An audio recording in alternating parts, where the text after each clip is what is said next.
This podcast contains potentially adult language, adult themes, definitely drinking, and possibly sexual context.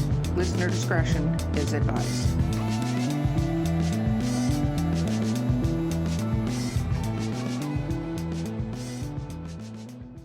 Welcome to Drinking with Authors. I am your host, Erica Lance. With me today is Vanessa Valiente. Yay! And our guest today is Kristin Durfee. Yay! I hopefully said that correctly. I just drank a bunch. Yeah, you did. Did I remember it correctly? What? Okay. Yay! Okay, so let's talk about what we're drinking today, and which I've already been doing. I am drinking Blue Moon, but I am super bougie today, and I put oranges in it, like a boss. Vanessa, did I one up you? I am very basic today. I am drinking some spring water because I was running outside this morning with my 2-year-old nephew, and he ran me ragged in the sun, so I need to hydrate. Oh, as little ones will do. What are you drinking? So, guest. So I am drinking, it's actually a local Central Florida beer called Matter Days by Deviant Wolf. So it's a strawberry lemonade Berliner. So I like really sour beers, that thing that like does that thing in the back of your ear when you take a sip. That's like my favorite kind of beer. So cheers. Cheers. I love a porter. I love like an oatmeal or chocolate stout kind of porter. Like that's my, like almost like you're drinking oatmeal kind of beer. Like those are my, that's not what this is at all. No, but I like fruit juice that gets you drunk. That's my favorite kind of alcohol. Yes. I like all of it. White Claw can be dangerous, and cider beer. Mm-hmm. There's a brewery in Ybor City that makes a beer. I don't know if they still have it, that tastes like oatmeal cookies. I'm like, oh, that's dangerous. That would be my downfall. Anything that doesn't taste like alcohol, like part of the, I love Honey Jack whiskey. I've talked about this before. It's one of my favorites. I have to be very careful because I don't taste the whiskey, and I can drink that on the rocks, and I'm like, I'm good. And then all of a sudden I can't stand up, and I'm like, I did not make good life choices right now. Yeah, I almost was gonna do, because my new like fall winter drink has been salted caramel vodka with apple cider. It's real good. Yeah. But I finished my bottle like 2 nights ago, and I didn't get a chance to run back out. So I was like, oh, perfect. I'm going to do some local beers. No, that is awesome. I've found that since I started doing this podcast, people have defaulted to giving me alcohol on all holidays, birthdays. They like just show up. So I have, anyway. I'm sure that's very upsetting. Stay warm for the COVID. Okay. So let's talk about you as a writer. So for anybody out there who doesn't know who you are, which is dumb, what do you write? So I do kind of a little bit of everything. So chances are, if you like something, I probably have something. So I've got a young adult trilogy that's out. That's called Four Corners. And so that's like young adult fantasy. And so it's 4 corners, 2 worlds, and 1 earth. So that whole series is out and complete. I also write short stories in a couple different anthologies, sci-fi speculative fiction. I do some historical, some horror, some comedy horror, thrillers, like that kind of stuff. And then I have an upcoming release that is also young adult, standalone contemporary, that comes out in March. So, awesome. Guess that's a little bit of everything. Yeah, we have actually timed this delightful podcast to hit when your release hits, so it's part of the promo deal. Awesome. Yes, and my producer's in charge of that, not me, because I should not be trusted with things like that. Which is good. It's good. Okay, so you're a little bit of a genre whore, so which is awesome. What made you actually go that path? Because a lot of people, because you put this all out under your name, right? Not other pen names, correct? Yes. What made you decide to do that? That can be glorious or sometimes not glorious, depending on. Yeah. You know how sometimes you like make a decision without realizing you made one, and then you're like in too deep? Pretty much every time after I'm done with this podcast. Yeah. So none of it was really intentional. I think maybe by the time I got to my like 6th or 7th release, I was like, oh, should I have used a pen name? Like, nah, it's too late. um, so it was more so I'm someone who reads just about everything. I don't read a ton of romance for no like particular reason. And I don't do like a ton of like very high fantasy. But other than that, like I'm just drawn to a good story. And so I feel like it's kind of the same way when I'm a writer. Um, I'm like a total nerd. And I listen to like a lot of NPR. And I would say probably 4 or 5 of my books have been like stories that I've heard on NPR that have like triggered something, that have like given me an idea. And I'm sure you guys hear this a lot, that almost every story just starts with a what if. And it's like, oh, but what if this happened? Or that's cool, but what if it was like this? And so I think since I dabble in reading so many different genres, it doesn't necessarily like limit that triggering, of a story.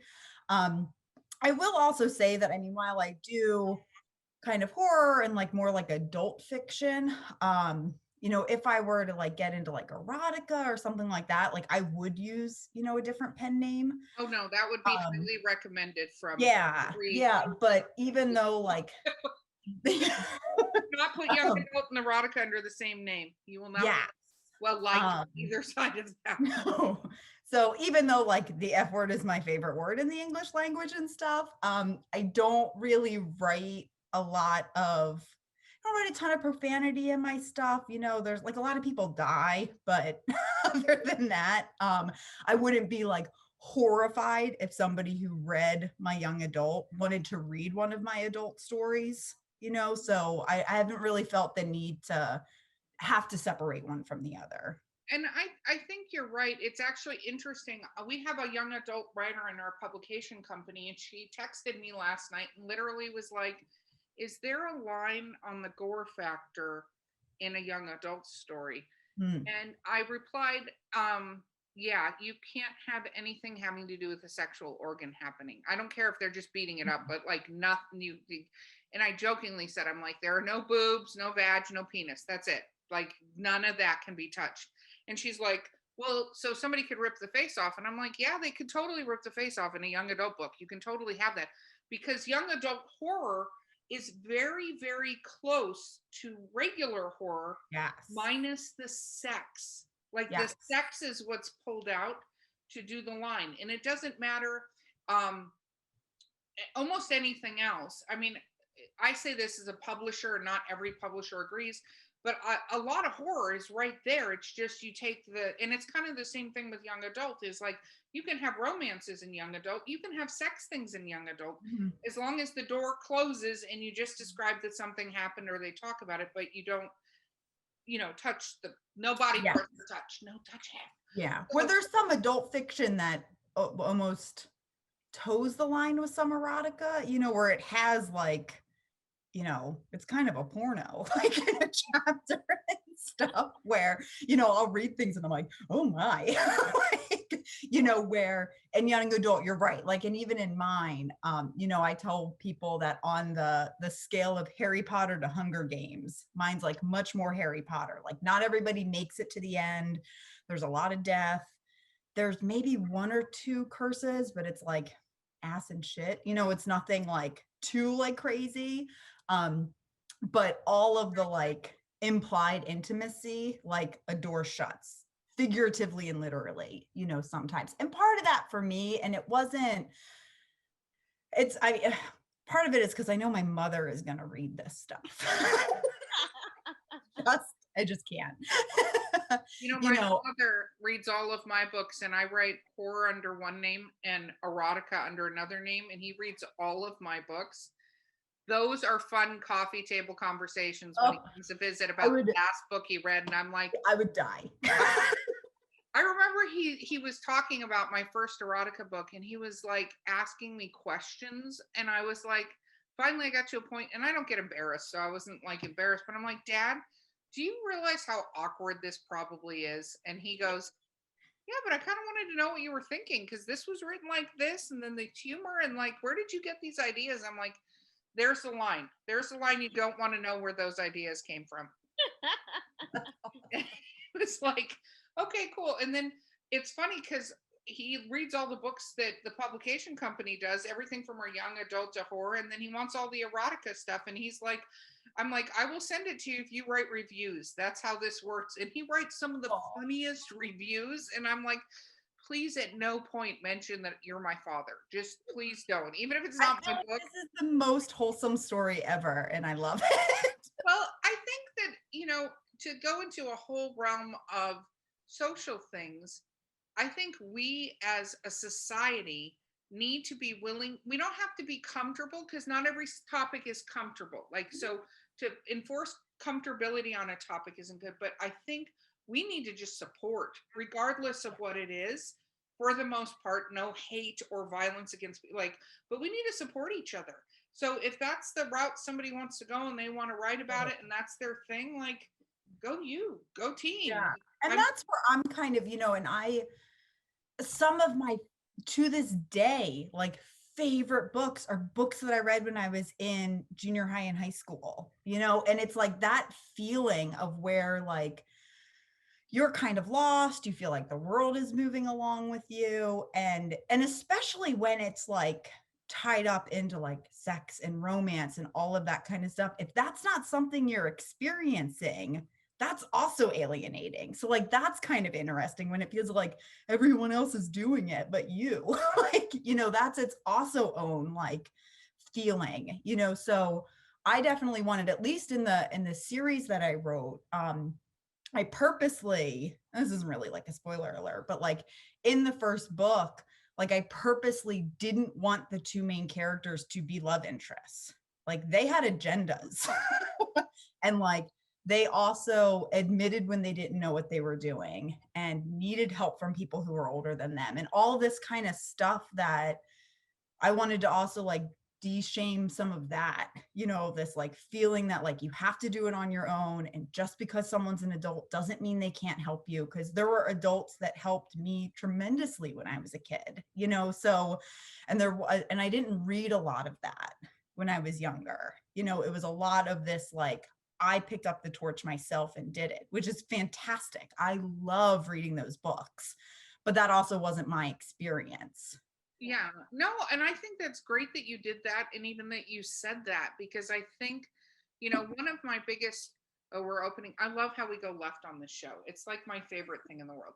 But one of the things I've talked about, like we had an author the other day that we did a podcast with that goes, I don't understand Twilight. Why was Twilight so exciting, right? And besides the marketing and all the other stuff that goes along with that answer, one of the things that I actually didn't like about Twilight, the Twilight saga, right? And I'm sure, fine, send me hate mail, was that I didn't like the relationship dynamic in the book. I'm not going to talk about the movies, but in the book between Bella and Edward. Mm-hmm. I actually personally do not like Romeo and Juliet type love. Mm-hmm. Because where you're willing to give up of yourself and everything and everyone you are for another person, I was like, I don't like that this message is going out there, because this is not a good message to send out about relationships, right? Mm-hmm. Then we go to the other side of it, which is interesting to me. You mentioned Hunger Games. Mm-hmm. The relationship between Katniss and Peta in Hunger Games is very much not one of true romance, true love, Romeo and Juliet. It's, you are the most stable person in my life and you get me and you're safe and we can be safe for each other in the end, and it blooms out of that friendship and stuff. So as much as there's so many other things about that book, I go, that is a much more sane relationship to me. Somebody who's a friend and is there for you and can relate to the things that you're going through and can support you in those things, than the Edward Bella dynamic. And it was funny because my teenage daughter was reading those, right? And I've always tried to get my kids to read stuff. My son reads Magna and stuff like that. He reads all those things. But I remember she came out and I was sitting on the couch and she chucks the book over my head and is like, "This is fucking bullshit," and walked away. And I was like, so I went and picked it up, and it was the book where he overhears Edward say Bella got engaged, where oh my God, I forgot his name. The werewolf. Jacob. Yeah. And she is like, she's with the wrong one. And I was like, I have done well in the world. Yes. Yes, I've done well in the world. Right? She's like, and this is what I try to treat you about listening to your mother and consequences of following. Totally. But I think Which I feel like now that I'm a mom, it's like such a generic parent mom thing to say. And I apologize to my wife for years because my kid's 4 and I still every now and then I'm like, well, if you listen to your mother, you wouldn't have. Like, it's interesting because as writers, we are affecting people's lives in how we're writing and what we're writing. Even if it's just supposed to be fun and funny, some people, it is an escape. Like the whole, that people say, quote unquote, soccer mom. A lot of romance was written to create a fantasy world for housewives to escape into, where this, gorgeous, not ever in real life person sweeps in and saves them and loves them for every little flaw they have, and they don't have to be perfect. And that's what that was. It's an escape, right? That's what romance is written to do. And I think as writers, we have to remember that our words and our stories, we might love this story and we're talking about things, but readers take different things away from that story. Yeah. Right. Yeah. And that's where, so my, oh, I'm sorry, Vanessa. Oh, no, you're fine. No, it's just, I know that, like, for instance, the trope of the arrogant, like, chauvinistic kind of guy who's damaged and is, like, very, like, tells the girl what to do, and a lot of people do gravitate to those kinds of romances, but then there's a lot of like backlash. It's like, should we be writing romances like that, acting like they're okay because at the end they get together? It's just like, why would you want to be with someone who treats you like crap and is very domineering? Like, I don't know, like for me, like 50 Shades of Grey, just using an example, like it was fun going to the movies with a group of girls and you're just like, hey, let's just like have a good time. There's little sexy times. But when I actually like was watching the interaction between the male character and the female character that wasn't involving sex, I was like, hell no, I could never be with a guy like this. And there's so many romances that have that kind of relationship, and it's like, we shouldn't be writing stuff like this because it's not healthy and it's not happily ever after. It's cringeworthy. Well, and it's this like fantasy. I mean, it's like, obviously Carrie should have ended up with Aiden and not Big. Like, it's these things where like you're making the wrong decision. Like, preach. But I mean, I think it's also, like I said, I mean, I also have to acknowledge, that I am someone who is far out from the dating scene and far out from being a teenager and all that kind of stuff. And and I think that's where sometimes the can be the struggle of writing young adult, is like getting back in that mindset of like not lecturing and realizing that like, okay, when I was 15 and I felt like nobody saw me, if this like hot guy came in and told, like, I probably would have followed what he said, so like I feel like there's an aspect of that is fine to acknowledge. And there is like, I mean, I know you talk about like romance being an escapism. I mean, I kind of feel like all writing is an escapism in some manner, like whether or not it's even, grounded in reality or fantasy or whatever. There's an aspect of that whole like damsel in distress that like can be kind of exciting and all this stuff, but like I don't want to marry it, or like, but I feel like that's something that comes with age, where you also realize that like that relationship, like obsession is not healthy necessarily, but it's very sexy and appealing like in the moment. Yeah, I think also like I think some people are very drawn to the idea of oh, I want to be that girl that saves the damaged one, you Yeah, know. And I can do it. I can do it. I can change We it, all but have friends that have had those relationships if we haven't ourselves. So we are not sitting in a clean place to say that, because we all know people who are like, Oh, I would totally. be So with this. that's why I don't like necessarily, like I feel like Twilight, I mean, I enjoyed them. I enjoyed the fluff of them. I think there is a level that like I do try to take seriously, when I write young adult, of like, what am I personally teaching? But I don't begrudge an author if they're just like, this is super fun. And I'm just going to write it, necessarily. But I personally do like to write stories that I would have gotten something out of, I think, when I was that age. And I think I love that you said that. I think one of the things we have to constantly remind ourselves of, and it gets into the what responsibility do we have, blah, blah, blah. I think that we have a responsibility to be entertaining and remind people that it's fiction.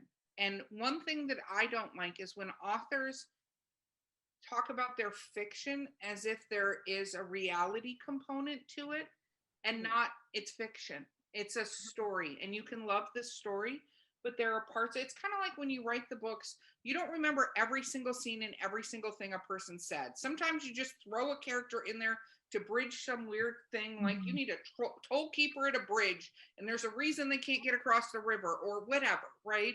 In a fantasy book, I'm throwing that out there. That happened to us in game yesterday, but it's fine.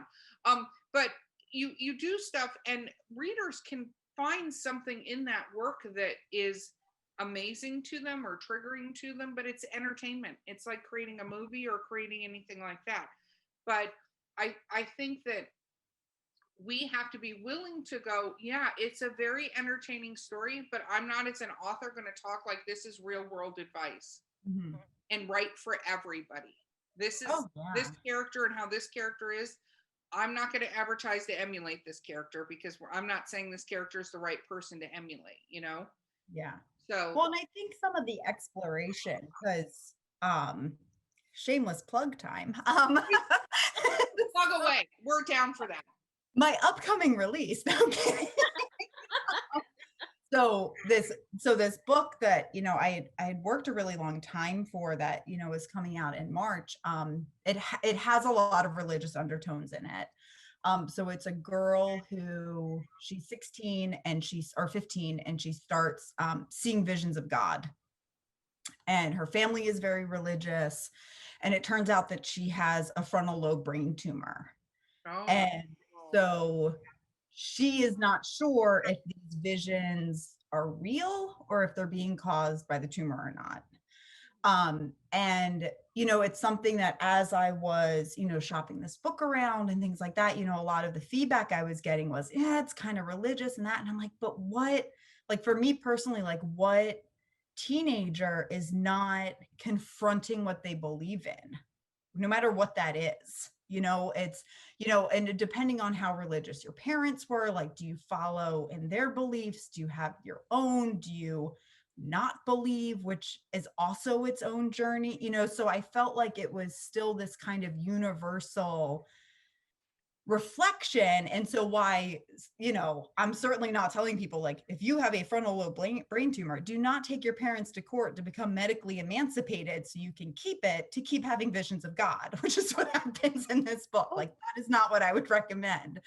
But I think that there's this universal and sometimes not talked about exploration around that age of, where do I fit? Like, where do I fit in the world? Do I believe this stuff? Do I want to continue on the path of what, my parents or society has taught me? Do I go this other way? Do they not believe and I do, vice versa? So like, that to me was just an interesting exploration. So I hope, like I said, I hope no one necessarily like follows the advice of this book, but I hope at the very least it creates a self-reflection of discussion of that. It's okay not to know. That in a conversation. So you said two things that I think are so we need to touch on. First of all, one of the things, so we have a publication company, we talked about this a little bit, and part of my vision of this publication company is to stop going, I'm going to put you in a box. Because we have to stop telling people what to write about.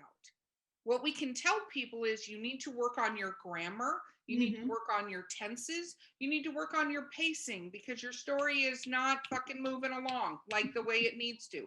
But stop telling people what their voice is and what they want to talk about. Now, I put a caveat for everybody who's, again, wants to send me a note on Twitter, is that if you, I am not a believer in promoting violence against people, horror movies, that kind of thing, but like you don't need to go out and hurt kittens. Like, that's not a thing. I also, there are topics that I don't feel need to be communicated, but again, that's me personally. That doesn't mean you don't have that voice and you can't have that. I found out about a genre like a year and a half ago, which was fascinating, which is a genre of people who have a fetish about being eaten, like eaten, like it's a thing, like eaten, not cannibalized, not killed and eaten. It's a weird fantasy. I forget what it's called. And again, somebody on Twitter will post it for me, so that'll be the name. But there's a whole subculture on Tumblr that writes about this particular fantasy, and there's a bunch of art around it and stuff like that. And I went, okay, well, I don't have that, but it is unfair of me to say anything. Now, guess what? I do not think you should go cannibalize and eat people. That's a thing. I just don't think you should do that. One, and it's illegal most places in the United States, at least. And it's not healthy. If that's your thing and you want to write about it and you're doing this creative art around it, and go for it, right? So there's that one piece, right? The other piece is, again, it's fiction. And if you create a conversation around your fiction, and most teenagers, like, I don't know why the world has forgotten this, but it is only in the last couple hundred years, maybe, that people went to 18 years old in their household. You used to be 12 to 14 years old. You were out, you were married, you had a farm or whatever, you were doing whatever the work thing was that you were doing. We changed that to make it older, but that doesn't mean the constructs were changed in the thinking, because I love teenagers, and the joke that teenagers think they know it all. Yeah, because they're ready to be out. They're ready to be out in the world. They're ready to be making their decisions and not having people tell them their decisions, or that they should fit into some sort of mold. And I love that you've written this book from that aspect, because again, religion, people grow up in religions. That doesn't mean that's a religion they've chosen for themselves. Yeah. Right. And it really started, like I said, I keep getting all these ideas from NPR. It was actually kind of a mashup of two stories. So they were talking about how some philosophers back in the day, and forgive me, I don't know all their names. Maybe your Twitter community can help.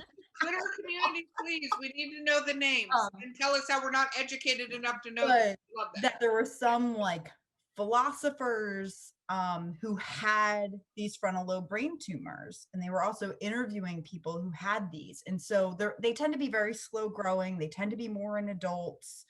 And I believe it's like glioblastoma is the name of it, but that they're, because of the place that they push on the brain, that they can bring you to like a higher level of understanding. And so there are people who have had these tumors that then once they get them removed, feel like they're missing something because they had these incredible experiences when they had these tumors.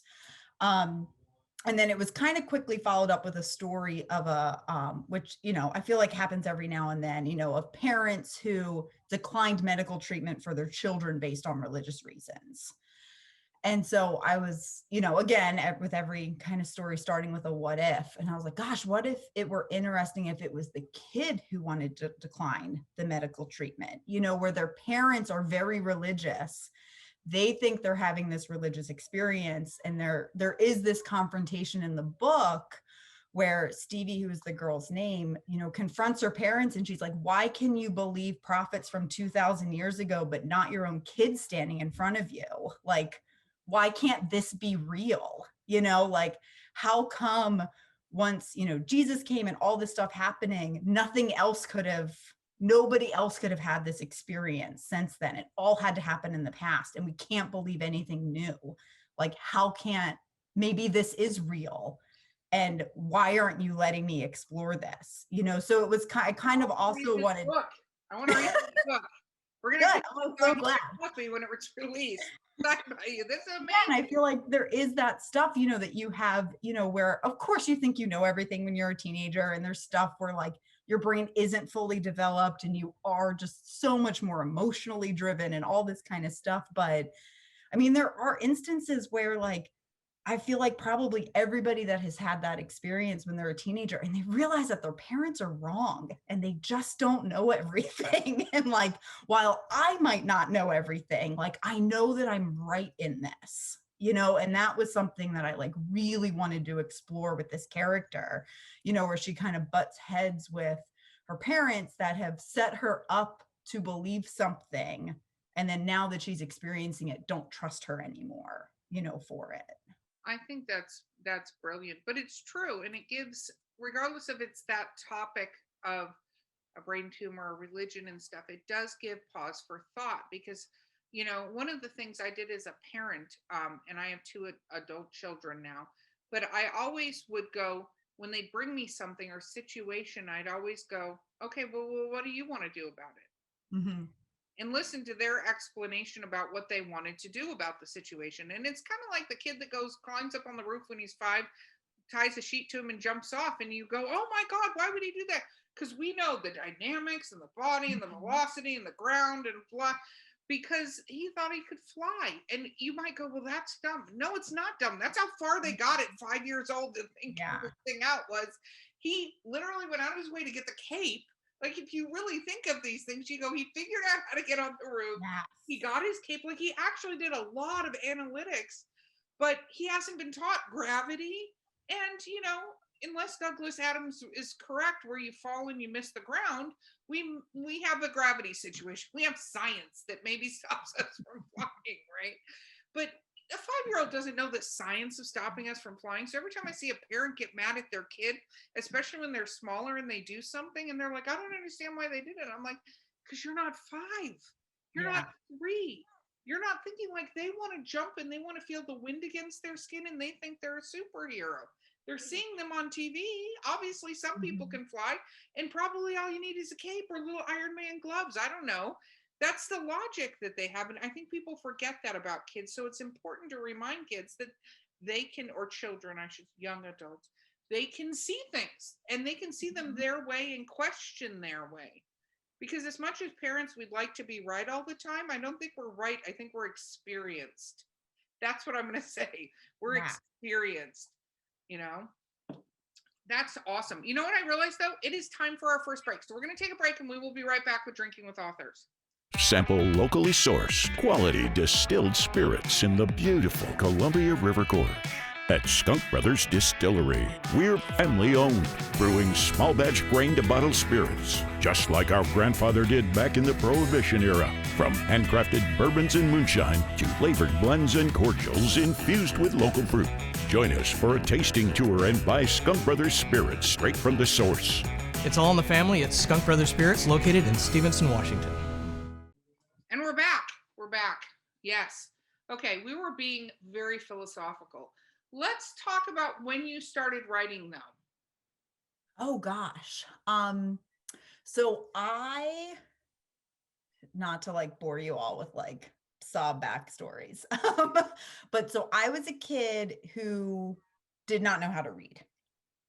And so I grew up in Pennsylvania, was always like way behind everybody on the like color books that you were like, I don't know, supposed to be at like a level purple when you were in 2nd grade, and I was like at a level white or whatever. Like I was very behind my reading level.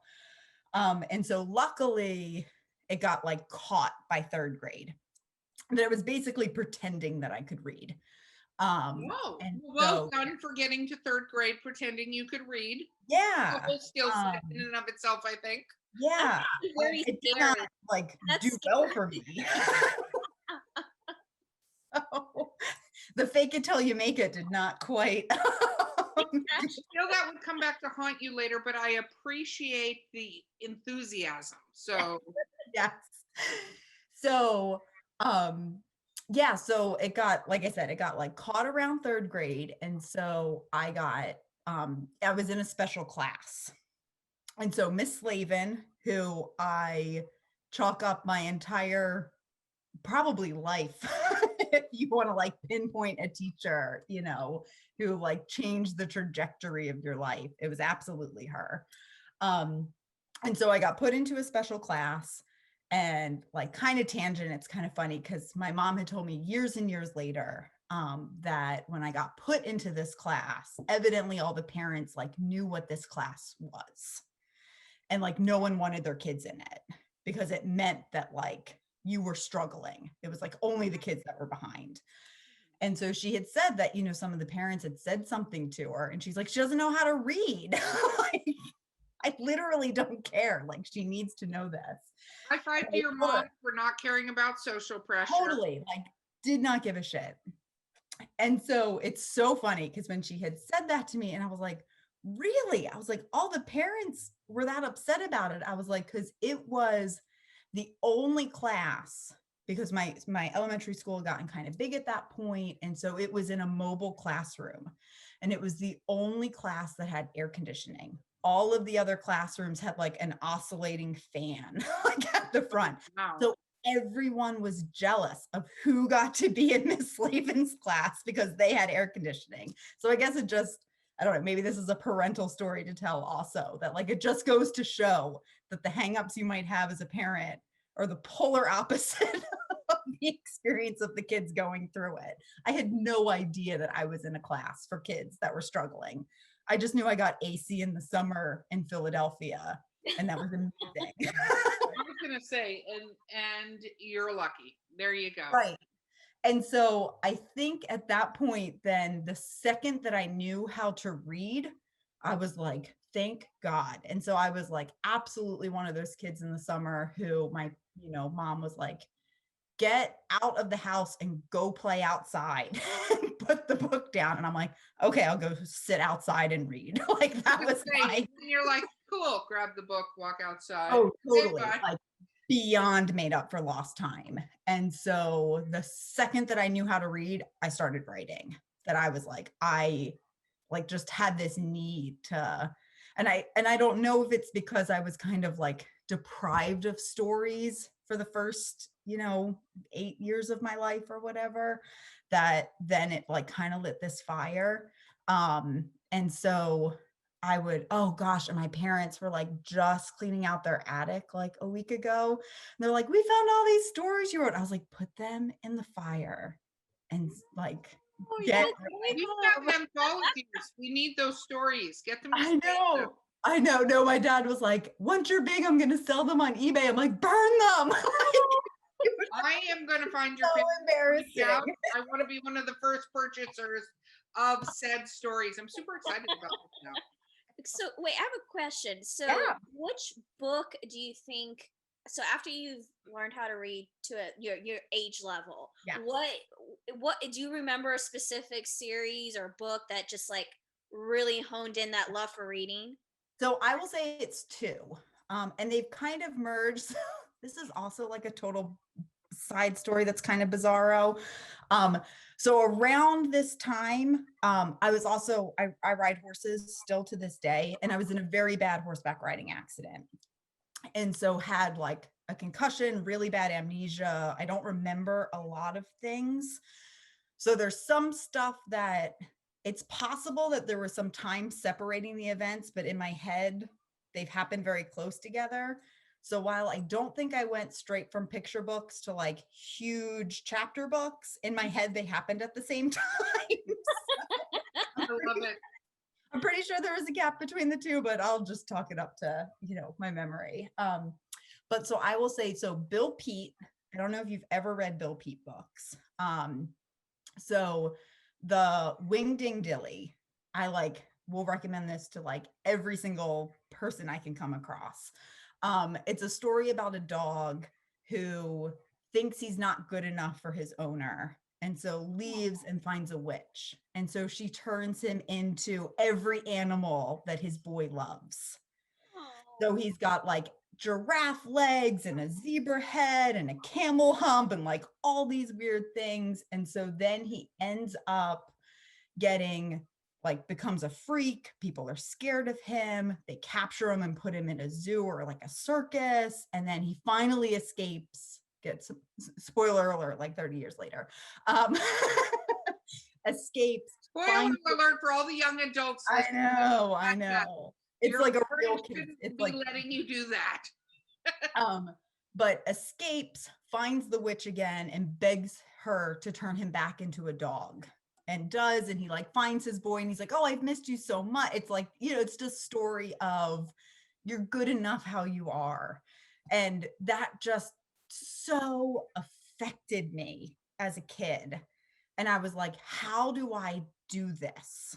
Like, how do I do this for other people and make other people feel this way, you know, especially as a kid who felt not, I mean, my parents were certainly like very loving and very supportive, and I had friends and all this stuff, but I felt stupid for so many years that, you know, once I finally was able to read and all that, like, I just remember that book being so life-changing. Like I said, just in the sense that I'm like, somebody made this and I read it and it meant something, you know, and that like blew my mind that you could do that. And then I also, and to this day, my absolute favorite book I've ever read is Watership Down by Richard Adams.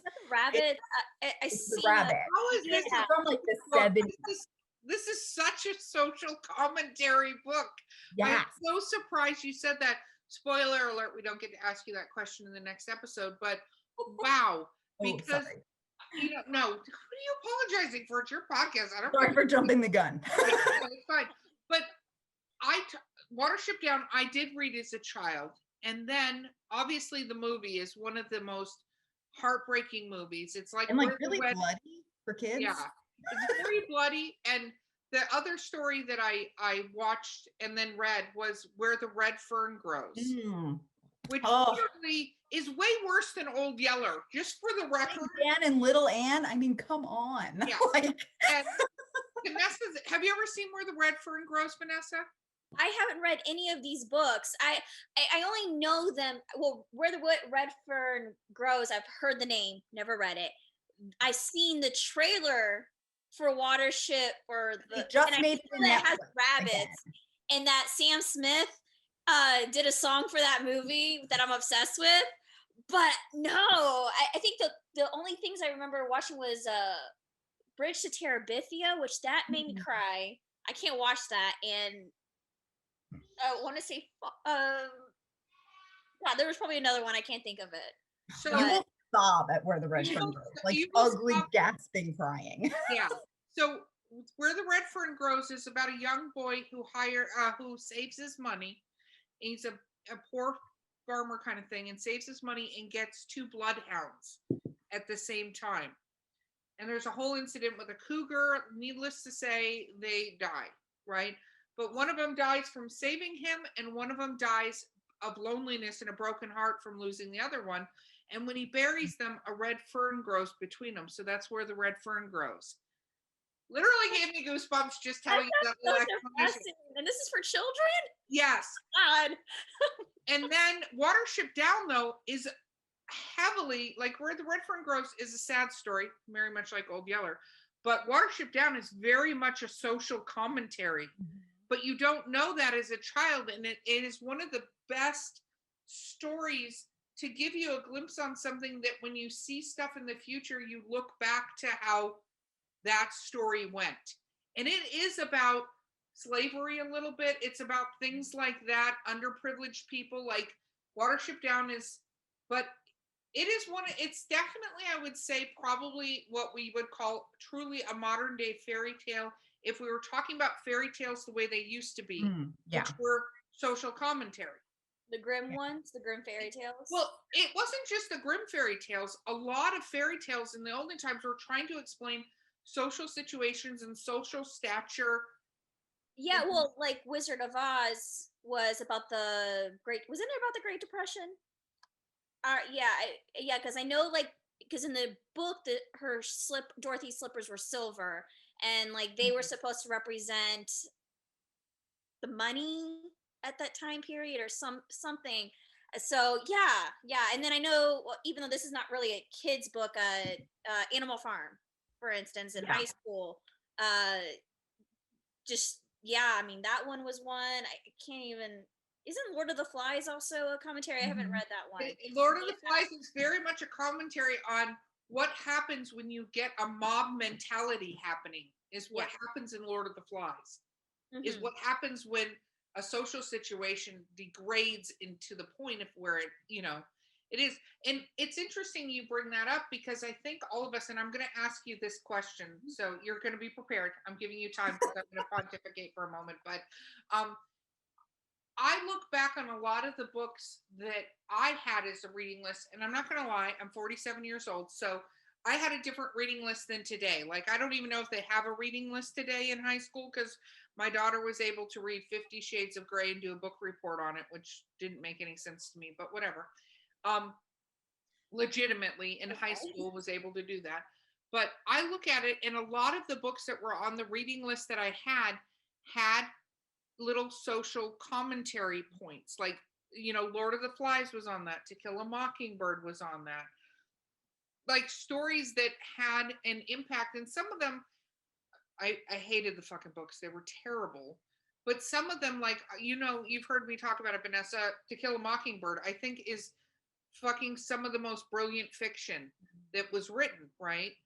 And but I think there is a lot of books, and I think when a story, going back, I'm going full circle, but I'm about to ask you what your favorite high school book is, so just that's where we're at.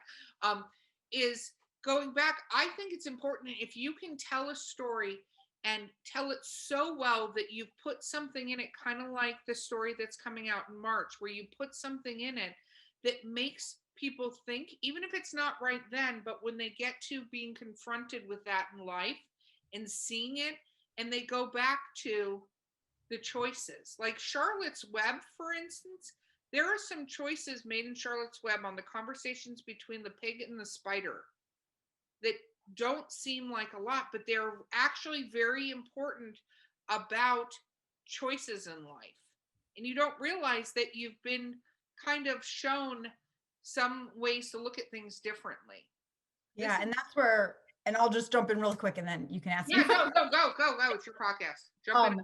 And that's where, like, if anybody reading this or listening to this podcast has not read Watership Down, I'm like a really big pusher for it. But it's one of those that, and I find that there's so many of those books like that, like The Giver, like ones that like you read when you're younger. And what I find very interesting, kind of that blurring of lines of like young adult, is that you get one experience from it. And I think it just goes to show that you bring your own experiences to what you read, and you get one thing from it. And so Watership Down is a book that I read.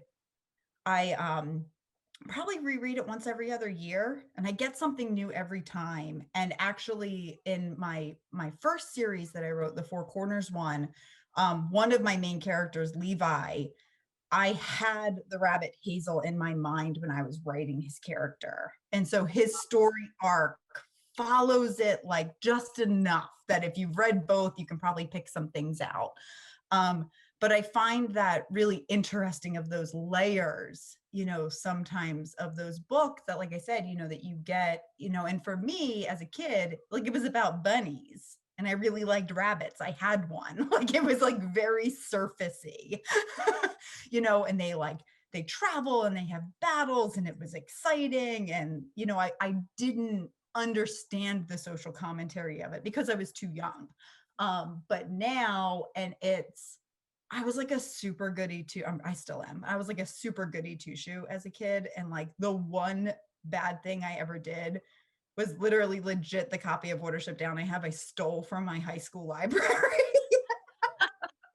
It still has like the card in it and like apologies to Abington Senior High School. Like I legit stole that library book. Your book as penance. I know. I'm gonna like penance. I don't know, run for president one day and they're going to be like, you have like $10,000 in overdue library fines or something like that and are ineligible or whatever. But it's one that I like go back and read and I get something from it every time. And I find that really interesting. You know, there's just so many damn good books out there that I want to read. And so it's hard to go back and justify rereading something I already have. But there are some, and like Girl Who Owned a City was a book I like really remember reading as a kid, and like Girl with the Face on the Milk Carton, and like I read that one. That one was heartbreaking. The Girl in the Box. Did you watch that one? Oh. Yes. And there's like certain ones that, I mean, who knows? Maybe it's like going back and watching the Goonies, that it's like you were in a place in your life when you watch it and it's so magical. And when you do it again as an adult, you're like, this is it's still magical. The Goonies is still a magical thing, but where the parents were ever. It's still totally magical. I'm like, oh, they only had to do like 3 things and they got the treasure. Like when I was a kid, I remember it being this like huge epic something. And I'm like, they played the piano and walked around a couple of rocks. Like it was not as like. There was a skeleton. It was scary. It was scary. It's the eye patch. It totally is. But it's like interesting when you come back to stuff that's like so meaningful. Like sometimes I'm afraid to do that because I don't want to like mess with the magic of what I remember it being. But again, these like books that are just like, they just stay with you. And most of them are books that I read when I was a teenager. I know Vanessa wants to say something, but I want to say, go ahead, Vanessa, because there's. Oh no, I feel the same way. Like, I know one of the books I read was Mrs. Frisbee and the Rats of Nim. That was one that I was like obsessed with, and I kind of like want to reread some of those. The Giver, I reread as an adult and just realized how amazing that book is. It's just that one, and oh goodness, there were so many. Oh man, I was obsessed with The American Girls, and I felt like I was being transported to that time period in history, and I loved reading. In the back, they used to have, after the story ended, they had facts of what happened in that actual time period, and like, yeah. But sometimes I worry about rereading some of those and then it not holding well. So I don't want to like lose the magic. I think that's true. 2 things. I recently rewatched the movie My Best Friend's Wedding with Julia Roberts, and I love that movie. She's fucking terrible. I rewatched that movie and I fucking hate her. She is a horrible person. What she does to him, the fact that he will even speak to her again. I was like, I was like, God, she's an asshole. And it just goes to prove how you can look at something when you've done that. Like, but I read all the Nancy Drew mysteries when I was a kid. And one of the things that I think, believe it or not, it gave me, because some of those stories were terribly interesting, and a lot of people would be like, there's a strong female character. That's actually not what it gave me. It gave me perspective at looking at things for not being exactly what they appear to be. Because a lot of her mystery solving was around seeing the nuances and things that you didn't see at first when she goes to explain how she, figured out who they were. But kind of to your point, like, have you watched Scooby-Doo as an adult? My kid's obsessed. Yeah, but you watch that and you go, why am I showing my kid this show? Like, why would I let them watch this?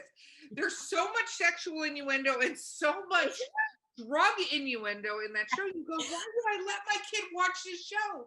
And I realized, because this happened with Teletubbies, believe it or not. So my kids loved Teletubbies when they were like 2. And all these parents were like, this is terrible, blah, blah, blah. And I'm like, my kids would say the words and uh-oh and all this stuff. And I was like, we're not 2 years old. To us, of course, this is completely ridiculous. But to a 2-year-old, it's literally on their level. Like, they get it. They completely get this show and it makes sense. And it's talking to them in words they can say and stuff like that. So that's where I've seen, because I have a 4-year-old.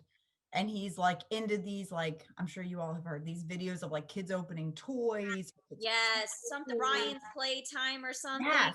And Yes. so, and it's so funny because I had it was like somebody on Facebook like kind of broke it down, and it's like, oh, we make fun of kids for like watching people like open toys, but also I'll watch a marathon of people buying houses. And I'm like, that's some truth. Like, because I will in fact watch a marathon of people on House Hunters. So like, is there really a difference between like, is it all just living vicariously? And maybe I should stop judging it. No, I mean that makes sense. I can't tell you how many makeup unhauls I've seen people like, what's in my purse, and they list out like, you know, all this stuff, and it's like, but is this really important? So that's a great point.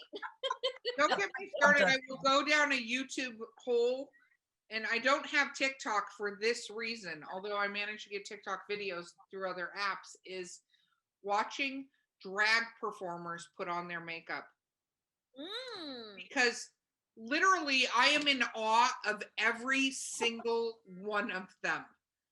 And because they're so flawless all the time that I'm like, I can't do this. I have all the things. Like, I'll go buy the things and I go to do it and I look like a fucking clown. Like, I don't post videos because I'm like, I look ridiculous. But they go from, you know, obviously all of them are male, right? They go from being male to this transformation that is gorgeous. Like, there aren't any words for it. Like, almost eyebrows. I figured out how to glue down my eyebrows. I do cosplay, so I did figure out how to do that. But I figured out only from watching the videos, because people go, glue down your eyebrows. There are layers. You have to put many layers and let the glue dry, and then more layers to get that smooth. You don't know that shit. I'm just always looking for the perfect cat eye. If I can do that, I would be done. There are things you can buy that just put it on now. Like, we don't actually have to do anything. Yeah. Oh no, there's a stamp for eyebrows, which I don't recommend, because every time I see like anything beyond the ad, it looks horrific. But it's literally like, if you want to get that perfect eyebrow, you stick it in some powder and then you just stamp the eyebrow. Like, no, and I've tried stuff and I just end up looking like Eugene Levy, and it just isn't a good. Like, I can't, like, anytime I've touched my eyebrows, it's just not a good look. Oh my god, that's awesome. Okay, so this has nothing to do with our podcast. We're getting back on point, but eyebrow powder.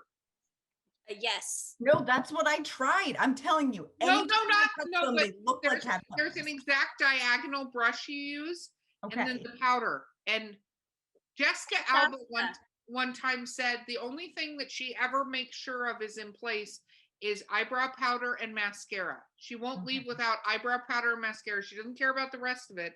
And I literally took this advice to heart. And so not right now, guys, because I drink and I know things. But I will leave the house with eyebrow powder and that, but you have to find the right shade. And I can guarantee you, whatever you think your shade is not the right shade. Go see a professional. I like came out of the bathroom and my husband was like, whoa. I was like, yeah, I'm taking it off. This is just for entertainment. Well, that's because you need the dual, like, because I use eyebrow, because if not, like, I would have like basically no eyebrows, because I blame the early 2000s when they said, oh yeah, we want thin overplucked eyebrows. So now in my 30s I have to like draw mine on, and the Anastasia has 2 colors and in it, and you're supposed to kind of mix both of them so you don't get that weird harsh, you know, Eugene Levy eyebrows. But oh my god, we're so but anyway, like, total tangent, sorry to all of your listeners. No, you know what, our listeners listen for these tangents because we're entertaining. I've heard some podcasts, to be honest with you, like, some are really entertaining, but I've heard some book podcasts or talking to authors, and like, I fall asleep. Like, I can put them on them to fall asleep because I'm like, they want to talk to the author. You know, they want to hear what the author is like, and this goes into celebrity. So let's talk about your fans. Have you done conferences or conventions where you've met your fans? Yeah, so I do. Actually, shameless plug number 2. You go, girl. So not this upcoming Friday, but next Friday, so February 5th, is the Trinity Prep School, their author festival. So this is the 6th year I think they've done it. And so this year it's virtual. So unfortunately, I think by the time you guys listen to this, it'll be done, but you can mark it for your calendars for 2022.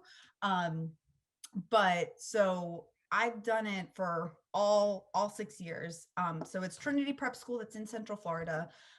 And they started this a few years ago where they get a ton of children's, middle grade, young adult authors to come in.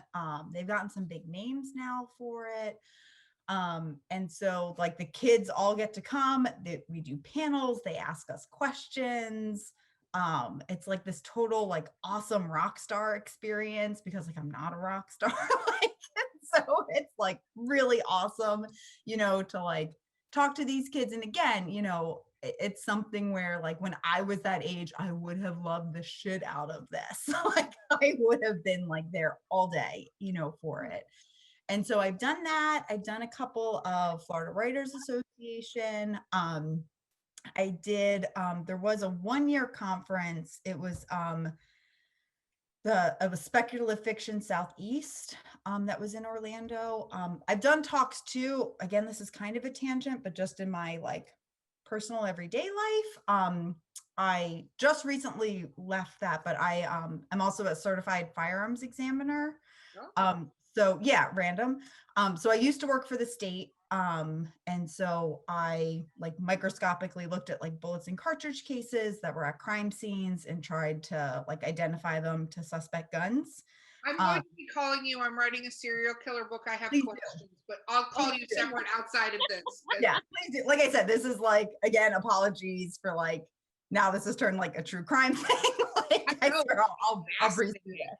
I could talk to you for hours on this topic. I was literally just discussing pulling guns out of water the other day with somebody. Yes. Ooh, I can give you a lot of like deep personal feelings about that.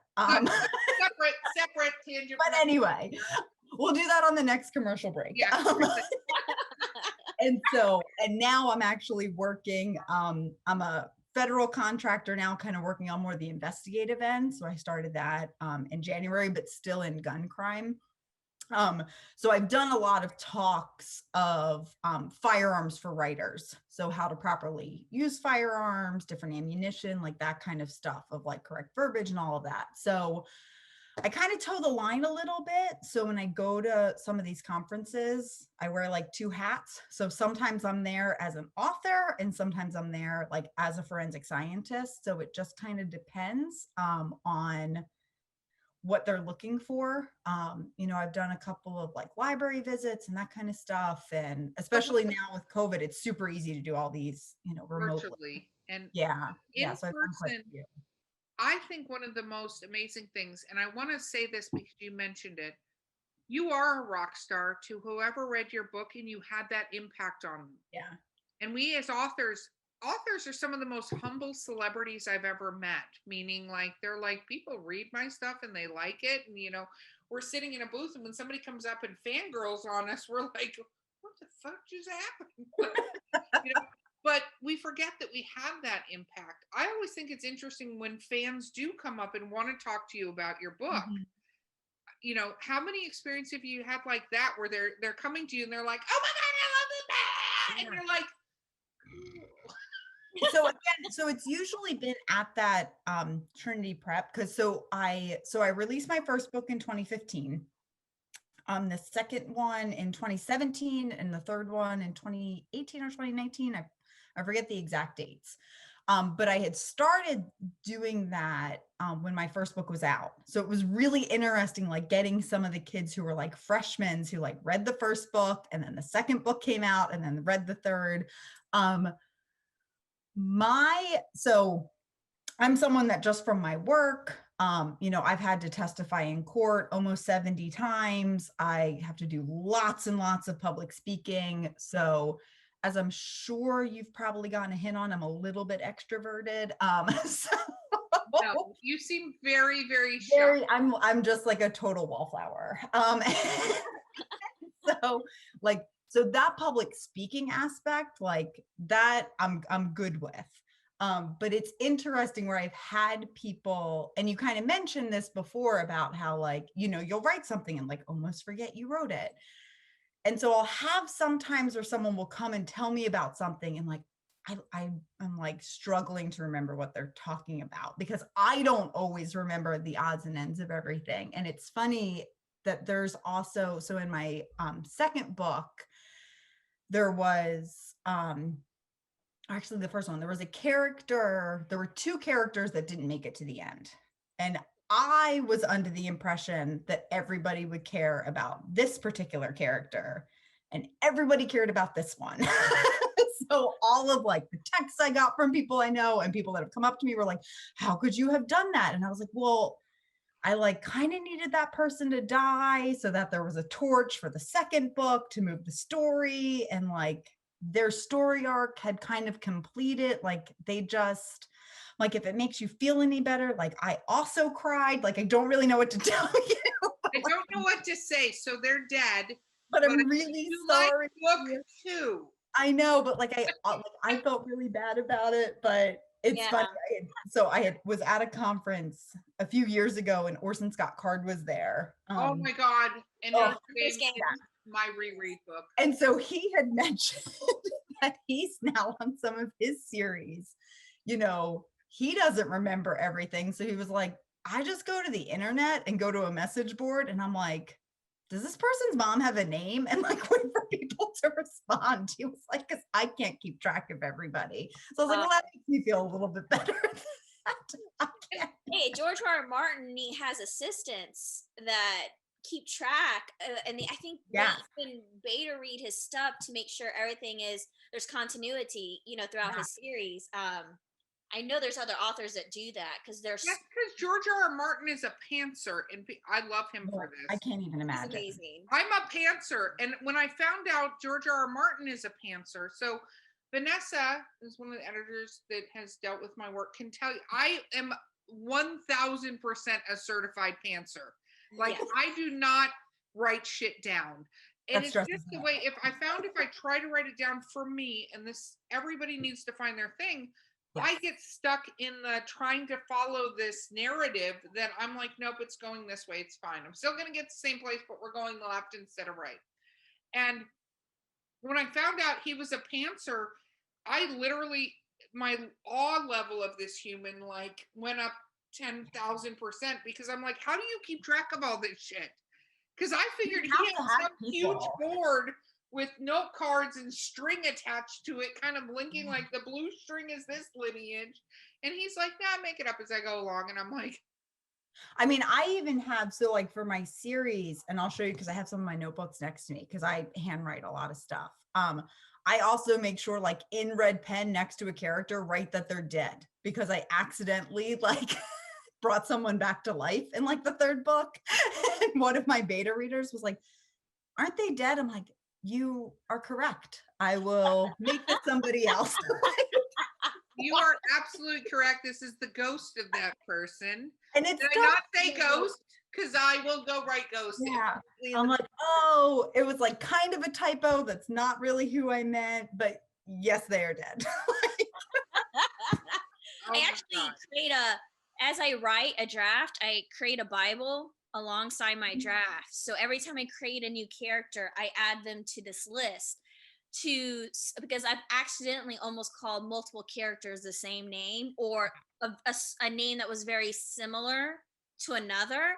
And it's just a great way to like, because my brain is like scattered and I need some type of something to keep me organized because it's just me, myself, and I when I'm doing. Well, if you guys will humor me, so I also so I'm in a writers group that anybody can be in. It's called Writers Atelier, and if you need like a champion behind you, Raquel Henry is your girl. And so they have like an awesome Facebook group and all this stuff. And it's literally like all support, no bullshit. Like nobody. We're all members of Writers Atelier.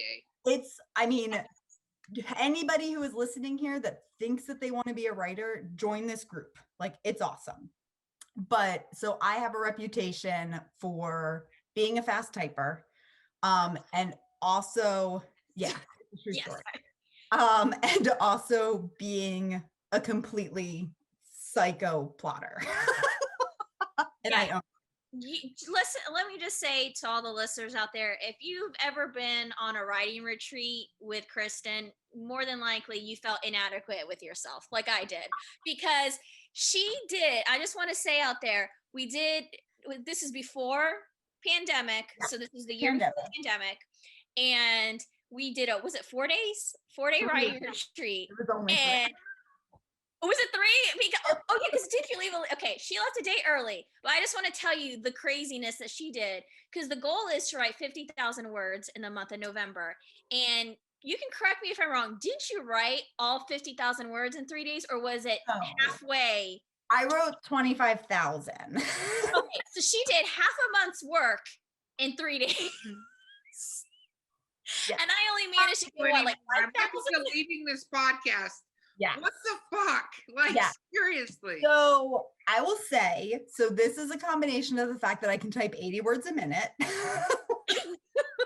And also the fact that I am a completely psychotic plotter. Okay. So just to like peel back the curtain a bit, if anybody's interested, obviously, if you like go to the YouTube channel, you'll be able to like see what I'm holding up. But I start with, and I also have like crazy handwriting. So I start with like a total summary of everything that's going to happen. And then I write my like character list, any research that I have to do ahead of time. And then I literally go chapter by chapter. So I write everything that's going to happen.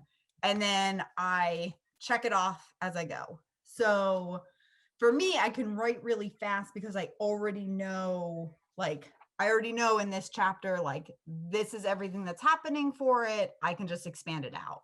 So my goal when I write is that if you were to do a Cliff Notes version of my book, it would be my plot. Like, they're the same thing. And so this lets me, because like I said, I mean, I have a young child, I have a full-time job. I also run marathons. I ride horses. Like I like squeeze my 24 hours. Stop being a superstar. You're making both of us look bad, and it's our podcast. Yeah. So Let's just stop dancing. No, I'm kidding. On, and then maybe you'll. I get a bottle of wine and a computer, and sometimes I get shit done. So hashtag. You like writing is hard, okay? You make it look like super easy. Like she's just like there, and I'm looking at her. I'm like, how do you do it? How do you give yourself permission? That like meme where he's just like banging on the keyboard. That's my writing process. I channel my inner Kermit, basically. Oh my God. And you know, you guys are totally right. Like you have to find what works for you. I will say my first book that I wrote, I totally pantsed it.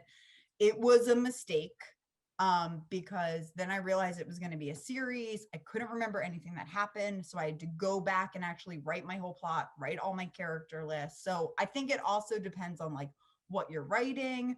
If it's a standalone or a series, if you're writing a series, just like do your future self a favor and write down who everybody is. And if they die, like, trust me, it's just going to be more and helpful. I would say that I think every author out there needs to try new things. You need to try it, and you need to see it, and you need to tweak it. And don't just think Kristin did it, Stephen King did it, this person did it, that it works for them. You have to find your writing mojo that works really well for you and how you accomplish your goal as a writer, but be willing to try new things. Be willing to do world building.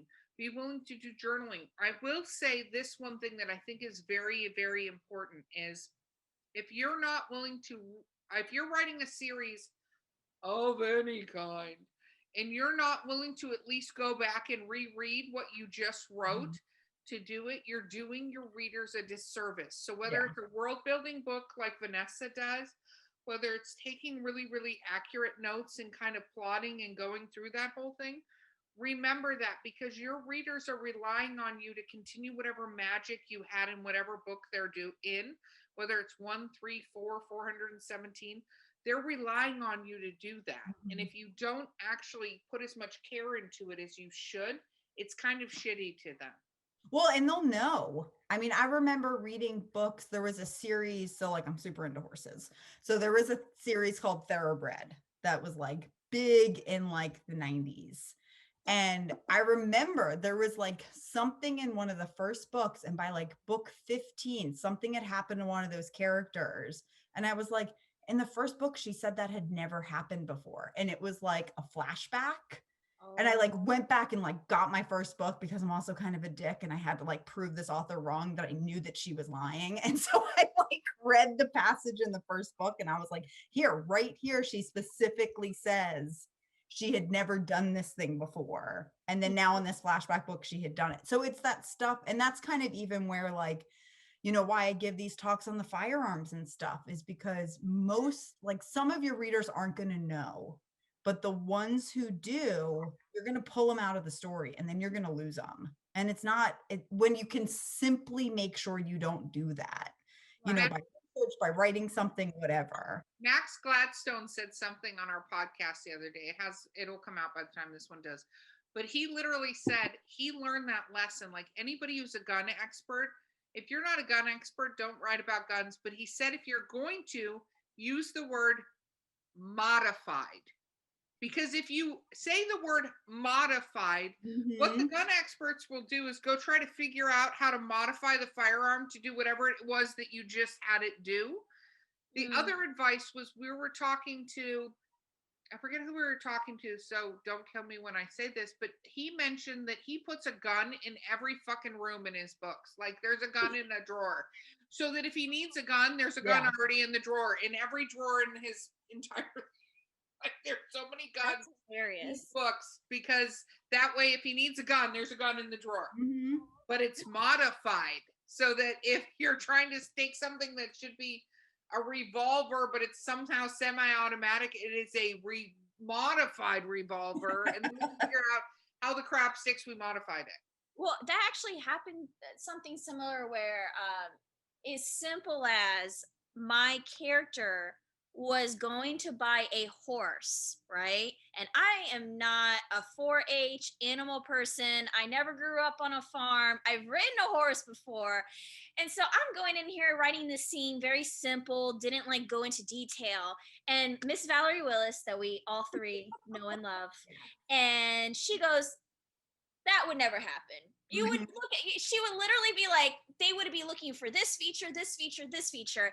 And then one scene I had where the horse got spooked and I wrote that the character wrapped the reins around their hand to like pull it. And she's like, that would never happen. Because, and you're shaking your head, Kristin, because you know what would have happened.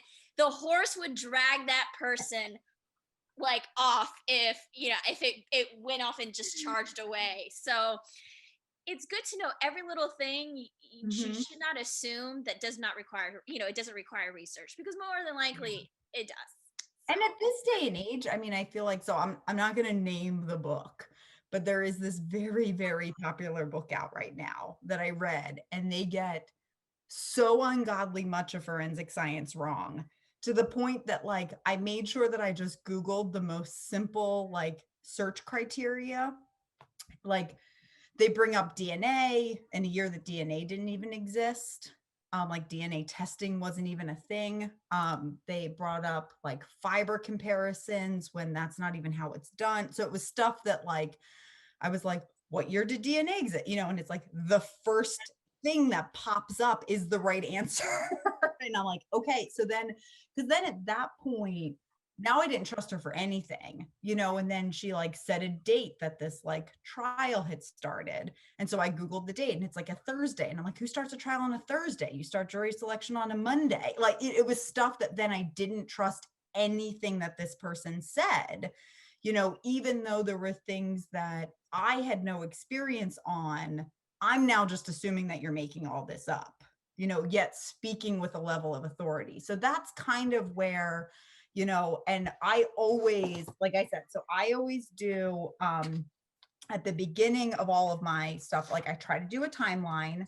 And then I always write down like what research I have and what research I have to do.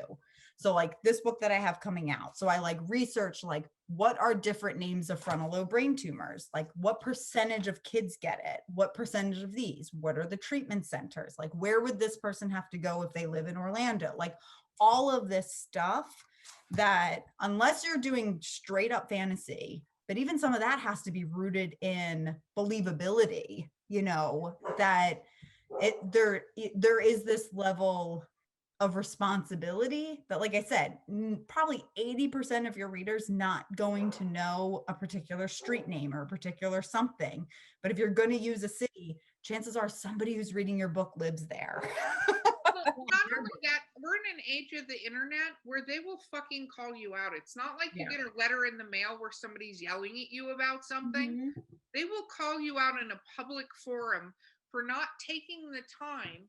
And if you want to write about it, and that's why we're going to talk after this about some of the forensic stuff, because I actually have reached out and talked to some people at the FBI. I'm writing a serial killer book, right? Okay. And there are some very interesting things about the crime scene, not the plot, not any of that stuff, right? But the actual crime scene, because that will throw people out. There's so much true crime stuff on the internet on how DNA works and how long does it take? And one of the things, and there's a theme in my book, is how long does it legitimately take? And at what point do the police go, you know, we can rush this situation because it's okay if it's one thing and we got to look into it. But when there's 3 people killed in the same way, they're probably going to escalate that shit a little bit to get it done quicker, right? Because it's continuing. But I think taking the time and finding people like yourself, finding people who know what they're talking about and listening to what they have to say makes all the difference in the world. Research. Yeah. You want to do high fantasy? Consistency in your high fantasy. Your magic has to work the same way unless you have a really good way you explain why it would work differently for A person than B person. But you still have to be consistent because, like you said, you read book 15 or whatever, and they brought up something. A lot of readers are like that, where they'll go, what, wait, what? We're jerks. Yeah. Well, I mean, I write epic fantasy, and just because for the most part you're making up stuff is not an excuse not to do research. You probably just have to do just as much research as someone writing something in the real world, because you have to know how something works in our world to know what rules you can bend to make it new in your world, but that's not going to throw the reader off. Like the discovery of witches, which is an adult romance. The author is a professor and is a wine enthusiast and knows genetics and things like that, and uses all that knowledge to create her vampires, her witches, and her demons, like how they work. And it's just little details really not only give makes people believe it, but the ones who don't know much about it, there's something in their head that says, I may not know a lot about this, but it feels like that sounds like the right answer. And you feel like you can sink into the story better. Well, and I feel like, and this is something that I've heard more in like the horse world, but I think it applies to writers also, is that when someone is skilled, you don't see what they are doing. So like when you see somebody who's like a professional that like knows how to ride a horse, it looks like they're not doing anything. And that's the skill. And I feel like it's kind of similar with authors, that like a skillful author, you don't notice that you're reading. Like that's the skill. Like at the second that something like pulls you out of that story is, I think, where you get those like stumbles of like, you know, and whatever, it happens. All of us do it where you write chunky dialogue or something like that. Everybody's not perfect. But to me, that like pure magic of when I read something, it's that I forget that I'm reading.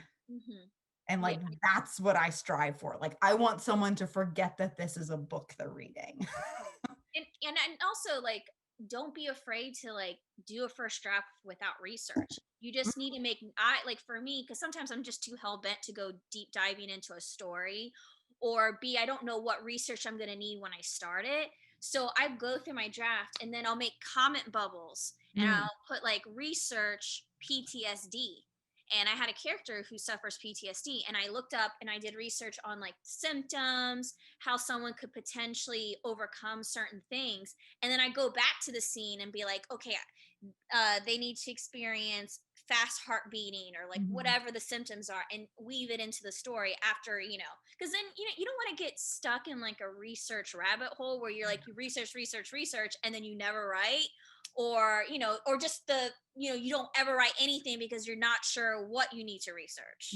So it's one of those things where don't forget about it in the editing process. Yeah. And I'm someone who can like easily get lost on the internet, where I'm like researching something and then all of a sudden I'm watching like puppy videos. Like I don't even know how I got here, like kind of thing. So I also do, and just, for any writers out there, if they find this helpful, because there's a lot, and I appreciate you saying that, Vanessa, like there's a lot of stuff where like, it doesn't matter in that moment. Like it doesn't matter what the symptoms of PTSD are in that moment, you can still get to the end of the chapter. So the comment bubbles are awesome. I usually put stuff in brackets.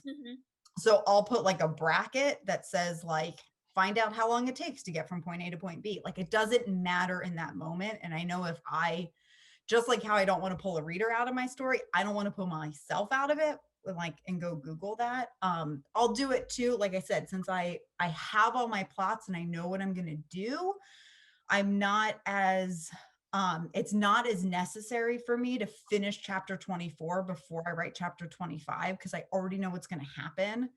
So if like 24 is not really working, I'll literally put brackets that say like, this is terrible, come back and fix it. And then once I've like written my whole first draft, I go back and just do a search find of brackets, and I'll like write everything down that I have to research and like go do that. But yeah, I went to a talk of Rick Yancey, who wrote the Fifth Wave series, a couple other books too. But someone at this talk that he had given asked him, and it's really stayed with me, what do you do when you deal with writer's block? Which I feel like is like such a great question, just because something can always help somebody. And he said that he didn't think that writer's block was real, that it's when you're trying to do two things at once. You're trying to create and destroy at the same time. He's like, you're talking yourself out of an idea. And it like blew my mind. I agree with you 1,000%. I don't think writer's block exists. It's either the story that, like, I think you can run into a roadblock where the story's not flowing for you anymore. The create and destroy. I think there are certain symptoms, and you're trying to pass through this where you need to just divert. Like, I think people should generally have more than one project going at a time, so that if you get stuck on a given course, you can divert to go write something else and come back. If you have that, or realize if you're stuck, your readers are going to be stuck. So fucking chuck whatever section it is and move on to the next part of it. To the next chapter. But like it stayed with me so much, because I'm like, yes, it's that you're talking yourself out of the idea. Like you're at a point where I feel like everybody reaches a point of their story where they're like, why in God's name am I writing this? Like, it's not any good. I'm not going to where I'm going to get to. It's not going to be successful. Like, you just have to like stop writing that chapter and write the next one. Like, you're trying to destroy as you're making it. And like, that's what stopped it. And that like really, out of like writer's advice, that was one that like has really stayed with me, that I'm like, yeah, you kind of sometimes have to just like abandon a part and go forward. Because part of it too, like it might be chapter 24 might get cut when I edit. So like, is it even worth me spending the time? Because if it's not working when I'm writing it, chances are it's not going to work when I'm reading it. So like, it might not even work. Like maybe I just power through, you know? I actually use that time where if I'm stuck, I will actually go back to my notes or my character Bible, because my character Bible is like super extensive. And I go and organize my notes. And I go up and I see, okay, where am I lacking? Because usually for me, writer's block also comes from lack of knowing maybe some character's backstory. And I realize this, especially with talking to Erica not too long ago, where I realized that I needed to understand this event that happens 200 years prior to my story, and I didn't fully answer all of the questions that needed to be answered. And sometimes the writer's block is you just didn't think something through, and you have to go back, and I'll go through notes, see, okay, is there something that I didn't like explain very well? And sometimes that sparks things for me to research, because sometimes Mhm. research can give you great ideas, and just kind of get your mind out of that and then come back with fresh eyes. Yeah. And, And I and love I just yeah. love hearing everybody's process and how they're all different. And so for me, so the fact that Erica, you're more of a pantser, so I tend to not get writer's block because I already know what I'm writing, but I get plotter's block. So I'll be going through my plot and be like, gosh, where am I at right now? And one of my things that I'm a big proponent, and possibly why I type 80 words a minute, is I go and take typing tests. So if I'm at a point where I'm stuck in a story or something like that, I literally, I don't know the website, but if you just Google 2-minute typing test, it's the first one that pops up. And there's something about mindlessly having your fingers fly over the keyboard that just can kind of get you unstuck sometimes. Where I'll just go and take a couple typing tests, and because it's not your own words, you're just typing what's on the screen. And just that muscle memory of your fingers moving can sometimes just be as simple, and I don't know, Vanessa, if you ever get this way too, but there are times where I'm on a run and my mind wanders to something. I'm like, no, no, no, no, no. And I pull out my phone because I'm like, don't think about the book because I don't have anywhere to write it down. Yeah, no, well, I have the memo app on my iPhone. Yes. Oh my gosh, because I'll think of snippets. I'm like, no, I need to get this down. Yeah. before I'm like, you I leave fixed me." it. Yeah, no, also something I recently started doing is sometimes you need to stand up and walk away from your desk, and I'll turn on a podcast for Mm. writing for whatever issue I'm dealing with. So if I'm where I'm like, I can't visualize this scene or whatever, I'll go on one of my favorite writing podcast and find an episode that talks about that and try to use a different method than whatever I was doing. Or, because sometimes you just don't have enough experience in a particular, writing tool. And so, one of my favorite ones is Writing Excuses, which has Dan Wells and Brandon Sanderson, and they're really short episodes. So it's you can listen for 15 minutes and just get a quick little, and I'll go do dishes and I'll listen, get my mind out of the world and just listen. And then I'll come back later and then just start writing again. And it gives me fresh ideas. And that's a great way to kind of still feel like I'm being productive with my writing, but not, and I'm not sitting there just staring at a screen, and blaming myself and hating myself like I normally do. No blaming and hating, but we have to wrap up this episode or I'll get yelled at by the producer. I know. We have literary briefs though, Vanessa. There's so much more to come still. Don't worry. Know, but this is so great. This has been so fun. Oh, we'll definitely have you back on. Can you tell us and the fans out there where to find you? Not your actual address, and I hate that I have to say that, but that happened one time. So please don't tell people where to legitimately find you, but where to cyber stalk you. So I'm pretty much everywhere. So my Twitter is just at Kristin Durfee. And then also KristinDurfee.com. So you can find all my books on there. You can sign up for my newsletter, which I am intermittently good about. So I swear I'm not going to spam you because half the time I forget to send it out. So you don't have to worry that you're going to get a ton of emails from me. I do that quarterly. And then of course, Amazon and all of those places. But yeah, probably Twitter and Facebook also, Kristin Durfee author. And the book and yeah, I would love to connect. The book coming out title? It's called Mass, M-A-S-S. So it's kind of a play on both her Catholic background and then also the mass that is in her brain. And so that is being released by Orange Blossom Publishing on March 23rd. Yay! Awesome. You have been wonderful, wonderful. I'm so glad you've been on the podcast with us.